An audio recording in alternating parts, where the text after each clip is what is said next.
Strengthening safety nets, keeping paths upwards, these are critical policy shifts. As Ms. Tan Su Shan said, there are important domestic issues to address when we look through the microscope.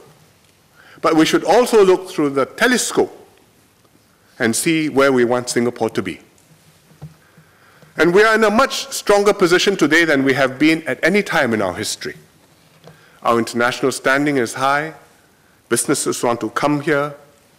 Singapore, the brand name, stands for something good in the world.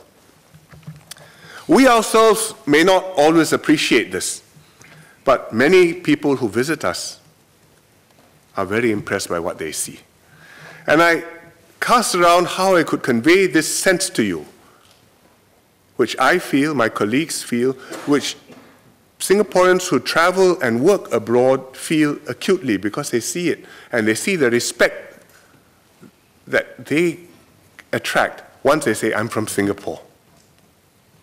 So I decided to share with you some of the letters which we get unsolicited.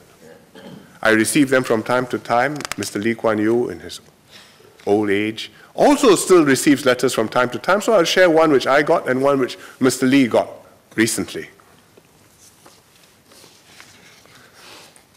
I will start with the one which Mr. Lee got, and it was written by an Italian, a lady.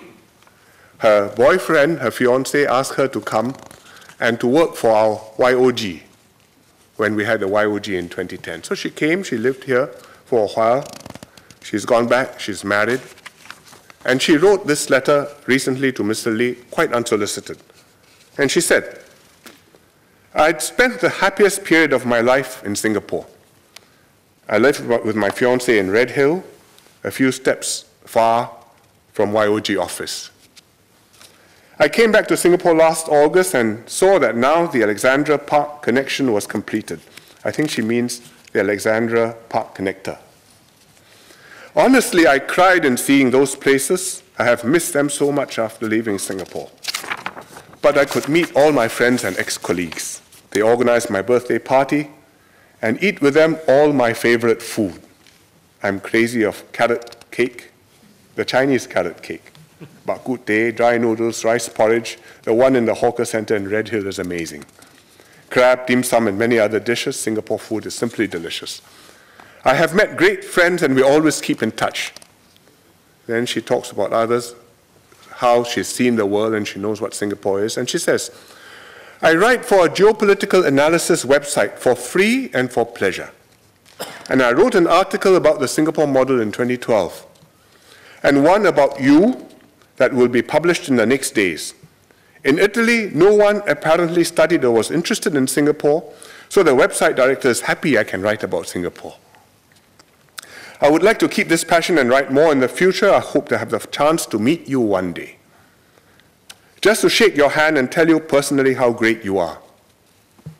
When I look at my beautiful country, ruined by bad politicians, I can assure you both right and left parties abused of their privileges and ruined the country, and bad political choices. I think we would need someone like you to adjust everything. My father is struggling nowadays because of the heavy taxation. He has a land who cultivate and an agency of import-export of agricultural products. He visited me together with my mother in Singapore and was charmed like me.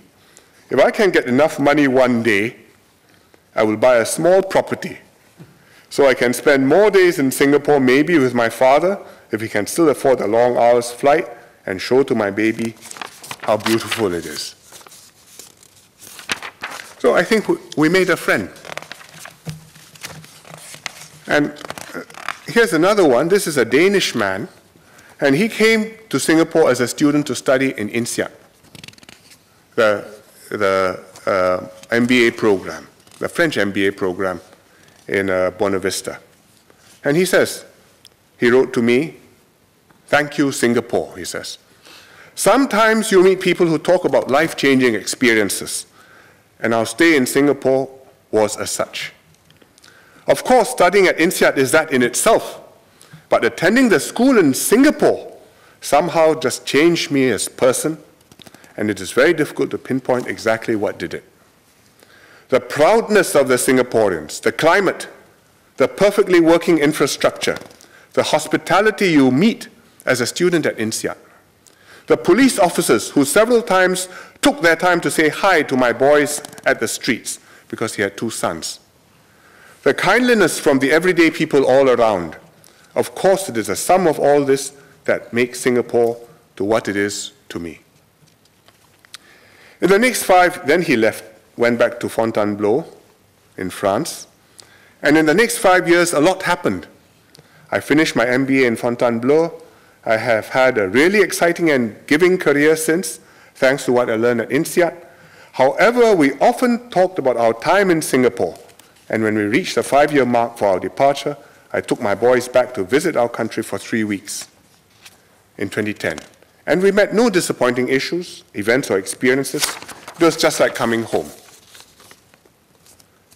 And now it's 3 years ago we visited Singapore, and we still talk about the trip and about how often we can go back. Our heart stayed in Singapore.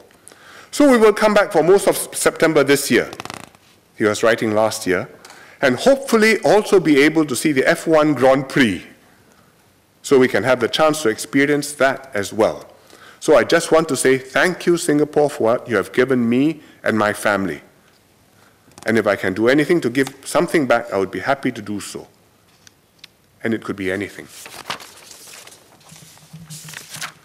So I think our reputation is well justifiably good. And we must build on this reputation, this foundation, aim high, so that Singapore will remain a special place and we can create an even better future for our children.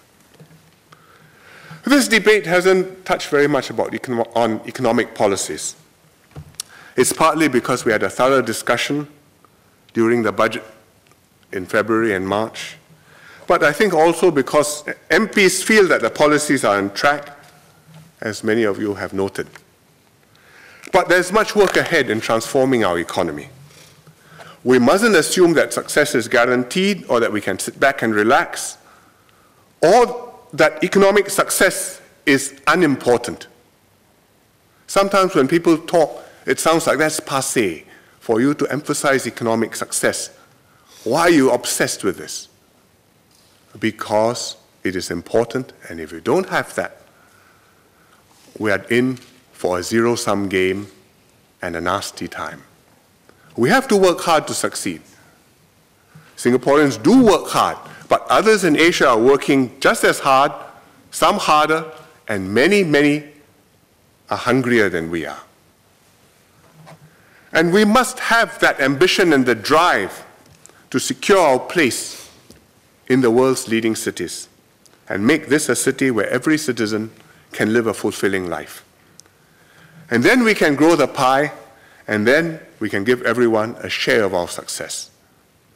Because otherwise you are robbing Peter to pay Paul, and some Singaporeans can gain only if other Singaporeans lose.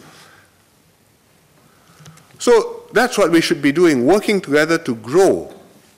And fulfillment comes not from what others will give to us or do for us, but whether individually or as a nation, but from what we do for ourselves, and even more importantly, what we do for others.